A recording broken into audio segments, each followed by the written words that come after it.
Le congrès du CERAO, c'est un moment important. C'est là où on va exercer la démocratie au sein de la CFDT et du CERAO en particulier. C'est là où on va élire le secrétaire, la trésorière, le bureau, les gens qui vont exécuter les actions du CERAO.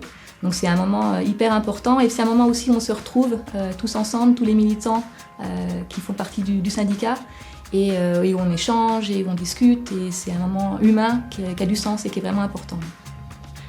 C'est le lieu le plus fort, je dirais, auquel peut insister un homme militant, voire un adhérent, parce qu'en fait, c'est à ce niveau-là qu'on va voir comment tout le système démocratique de la CFDT s'exprime, et on voit vraiment que c'est un syndicalisme d'adhérents.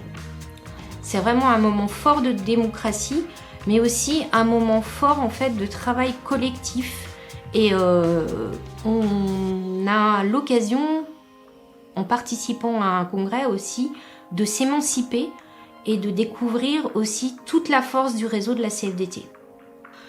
C'est important en fait de participer au moins à un congrès une fois dans sa vie de militant parce qu'on voit comment nous, simples adhérents et simples militants, on peut agir tout en haut de la structure jusqu'à l'élection en fait du grand chef de la CFDT suivant le congrès auquel on participe.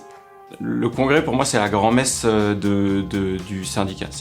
C'est l'endroit où on se rend compte de toute la diversité des personnes, des métiers, des entreprises. C'est le moment où on va vraiment discuter et découvrir qu'on n'est pas tout seul dans notre petit coin et qu'il y a plein d'autres gens qui font des choses un peu pareilles mais un petit peu différentes.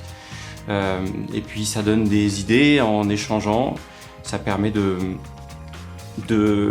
faire avancer les positions, d'ajuster certaines idées qu'on peut avoir, parce qu'on arrive toujours avec des idées plus ou moins arrêtées ou plus ou moins reçues sur certains sujets. Et ça permet d'en échanger avec toutes les autres personnes qui sont présentes.